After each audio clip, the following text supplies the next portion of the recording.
She's a world-class liar. Hillary Clinton has perfected the politics of personal profit and even theft.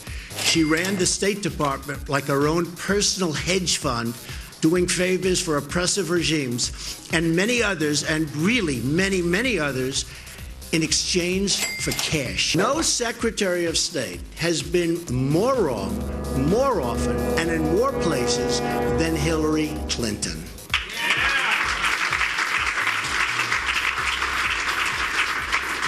Her decisions spread death, destruction, and terrorism everywhere she touched.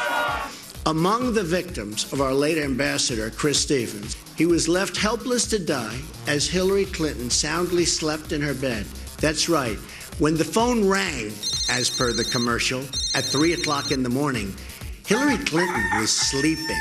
Maybe her motivation lies among the more than 1,000 foreign donations Hillary failed to disclose while at the State Department. Hillary Clinton may be the most corrupt person ever to seek the presidency of the United States. That will never, ever change, including if she ever became president.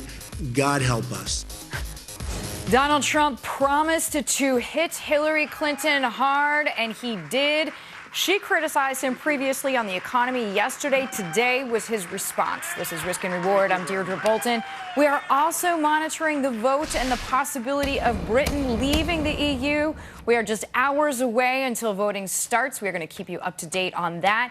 But focusing back here at home, Donald Trump is painting Clinton as corrupt and unfit for the White House, repeatedly calling her a liar. Here is Hillary Clinton's response from just moments ago. He has no real strategy for creating jobs, just a string of empty promises.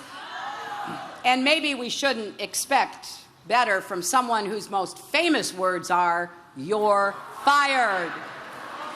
Well, here's what I want you to know. I do have a jobs program, and as president, I'm going to make sure that you hear, "You're hired." Former Senator Scott Brown endorsed Donald Trump. The senator is with me now. Glad to see you, sir, as always. So Trump brought in some of these solid numbers out in the open about exactly where the Clinton Foundation is raising money from. He went through the list of countries. He went through dollar amounts. What did you think? Well, it's the intersection of money and politics that everyone's known that's been out there for quite a while. They're just afraid, the liberal media is just afraid to bring it up. The Democrats obviously don't want to talk about it. But when you talk about the fact that they left the White House broke and they made, what, $153 million or some ridiculous amount in speeches and other types of things, and then you look at the Clinton Foundation and a very small percentage of it actually goes to charitable efforts and a tremendous amount goes to, the lavishness of just traveling and parties and the like, it makes sense. I thought it was a thoughtful, methodical, detailed outline of her and her problems. That's why people don't like her and they don't trust her. So a lot of people point out that some of the facts at least matched what was put out in the book called Clinton Cash. But I want to ask you about tone as well. Is this part of the Trump reboot? That is to say, using the teleprompter and keeping his tone, let's say, within a tighter range? Well, first of all, everything he said I've heard before, so I know those were his words. And if, in fact, he's put it on a teleprompter, that's great. To think that the bombastic or the loud or a different approach is going to offend his base is just plain wrong. He needs to now get more disciplined and focused and actually be more thoughtful and methodical, which is appropriate with the stresses of a campaign. Because, with the gotcha type of social media, if you make one mistake, it's viral. Then you're playing defense like has happened in the last couple of weeks. Well, and I was going to say, I think both candidates have suffered from that. I want to ask you, Senator, about an international matter, but one that could certainly affect our markets here at home. So Britain's referendum vote is starting in less than 9 hours. The big question is whether or not the UK will stay or leave the EU. Donald Trump told Fox Business his opinion. Here it is. My inclination would be to get out because, just go it alone. It's a mess.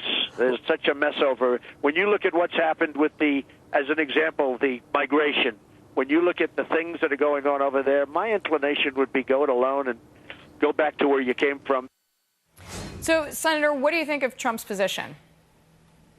Well, certainly he's talking about that kind of nationalistic pride that we're trying to reboot and find here in the United States, trying to make America great again, trying to put Americans first. So I get that. But I think there's also an opportunity by showing, especially if it's very close, to go back to Brussels and have a list of 10 things and say, listen, we are going to do this again if we don't get more of X, Y, and Z. To go to Brussels and make some demands to make it more affordable and economically better for the people of England. And you look at the migration issue, and it's huge all throughout Europe. It's hurting tourism. It's hurting people, these countries' economies. And we need to find a solution. And the solution isn't just to keep them coming, especially here as well with the Syrian refugees and there also, and have no vetting and just kind of give your reserves away. It doesn't make any sense.